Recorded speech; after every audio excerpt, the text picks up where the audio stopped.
Hey guys, Funk Roberts from MMA.com, and today I'm here with Chris Lopez, and Chris is going to show us how we can use chin-ups, or you can use chin-ups, to help improve our performance as grapplers. And one of the major things we do as grapplers, we're always trying to pull our opponent in close to us so we can control them, whether to slap on a submission or just control them from being submitted. And having strong lats is very important to using that skill, not only through adduction but also extending as well. So Chris, why don't you show us how we can use these chin-ups to help us improve our lats? Well, one of the things that we have to remember is that as fighters we are athletes, or I'm not a fighter, but you're a fighter, so but you guys are athletes as fighters, and it's important for you to stay integrated and tied into your body. So you know the regular chin-up that we've always been taught is the bodybuilder chin-up, which is the one that we probably learned in grade school. Yeah, Funk, why don't you hop up on there?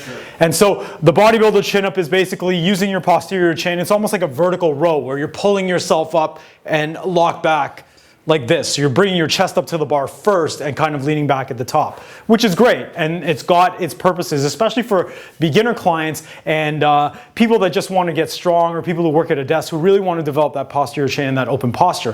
The thing though is that as grapplers, we use a lot of what's called our anterior chain as fighters in general. And that's the front line of our body, and the integration of being able to use our lats and the front of our body through our core with our hips to be able to control.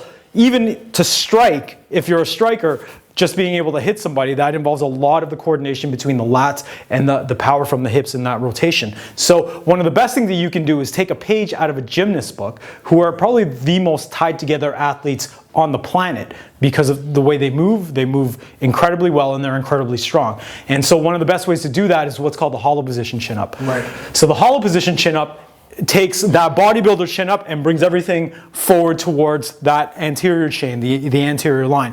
What you're going to do for the hollow position chin up is take your pelvis now, and instead of arching it back, you're going to tilt it forward so that you're contracting your abs. And then from there, you're going to contract your quads and you're going to pull your toes up. And now you're going to tilt your pelvis forward even more, Funk. There you go. And now I want you to pull from there. And so what we're doing now is we're teaching our lower body in that contraction there with our glutes and our quads to to move in coordination with our lats, and that all occurs, and that energy transfer occurs through what's happening in our abdomen.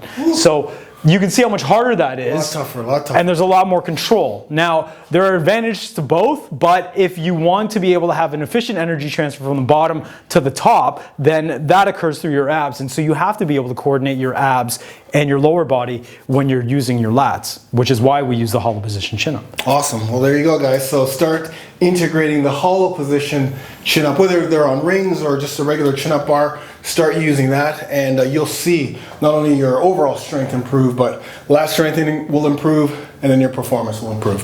Thanks a lot, Chris. Anytime, I'm Funk man. Roberts from FunkMMA.com. Chris Lopez from Chin Ups. Come on, give us.